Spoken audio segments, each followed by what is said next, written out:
Les Trois Mousquetaires, bon, on va pas vous faire l'affront de vous les présenter, hein. C'est évidemment les héros du plus connu des romans d'Alexandre Dumas. Comme Dumas, c'est quand même un petit bras, et ben les scénaristes de cette nouvelle adaptation ont rajouté des péripéties, et tout ça, ça donne le premier volet des Trois Mousquetaires d'Artagnan avant le deuxième volet des Trois Mousquetaires, Milady, qu'on verra en décembre.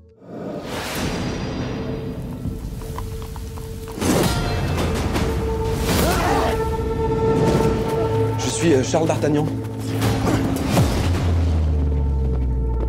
Aussi loin que je me souvienne, j'ai toujours rêvé d'être mousquetaire.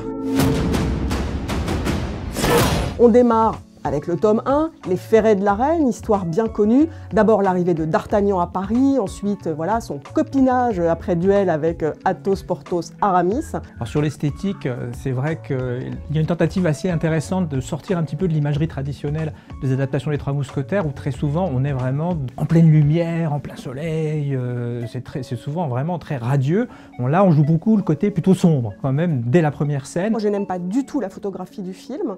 L'image est complètement filtrée, elle a l'air complètement passée au brou de noix pour dater, en fait, pour faire 17e. Il y a du gris-bleu quand on est à la mer, il y a du marronasse quand on est à Paris. En Angleterre, il y a une fête et tout est orange. Voilà, je trouve que c'est pas très heureux esthétiquement. Ils sont 7, nous sommes 3. Il me semble à moi que nous sommes 4. Ils ont eu l'intelligence quand même de tenter de faire des scènes de combat en plan séquence. Vraiment, c'est bien fichu. Un rendez-vous galant entre la reine de France et son amant anglais qui se fasse dans un couvent. Et là, c'est assez intéressant comme Bourboulon a mis en scène ça, avec à la fois du hors-champ qui arrive brusquement dans le champ et surprend beaucoup, mais tout en faisant du plan séquence. Il y a quand même une certaine recherche de mise en scène dans ce film qu'on n'attendait pas forcément. Et il faut un nez de gré à Martin Bourboulon. L'idée, c'est de s'approprier ça et de raconter quelque chose qui regarde cette histoire depuis le XXIe siècle. De ce point de vue-là, je trouve que le portrait qui est fait des mousquetaires est assez réussi, assez contemporain.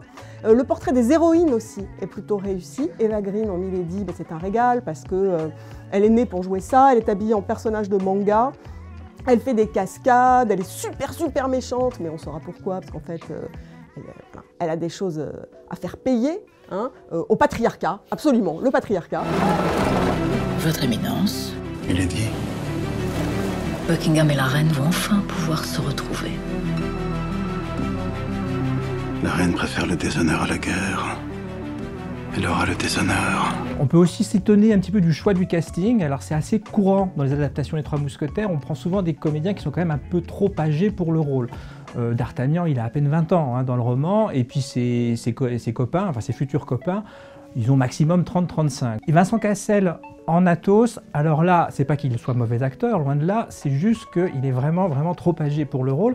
Si jamais les auteurs des Trois Mousquetaires, Mathieu Delaporte et Alexandre de la Patelière, vont faire la suite 20 ans après, et la deuxième suite, Le Vicomte de Bragelonne, ça va se terminer en déambulateur, cette histoire, et ça va être un petit peu compliqué de monter à cheval et de sortir l'épée. Et c'est pas grave, c'est ce côté faussement moderne, voilà, qui est en fait déjà daté, n'empêche pas qu'on s'amuse bien et qu'on prenne plutôt du plaisir à voir des effets de cour, des œillades assassines de Richelieu, qui est joué par Éric Ruff de la Comédie Française, Vicky Krieps en Anne d'Autriche, et alors surtout, c'est évidemment le chouchou, c'est lui qu'on voudrait voir tout le temps, c'est Louis Garrel en Louis XIII, qui est irrésistible de drôlerie. Vous voulez donc que je déclare la guerre aux protestants et à l'Angleterre? On sent qu'il est roi, il n'a pas forcément envie de l'être, mais qu'en même temps, puisqu'il est roi, il faut quand même qu'il le soit. On a toujours l'impression qu'il a l'air de se foutre de tout, mais en fait pas tant que ça.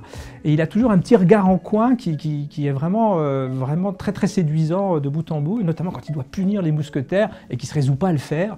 Ça donne vraiment des scènes très drôles, et c'est vraiment une des très bonnes raisons de voir les Trois Mousquetaires d'Artagnan, c'est Louis Garrel. Ils ne veulent pas de ma paix. Nous verrons s'ils préfèrent ma guerre. Les Trois Mousquetaires d'Artagnan, c'est bien. Les Trois Mousquetaires d'Artagnan, c'est étonnamment bien.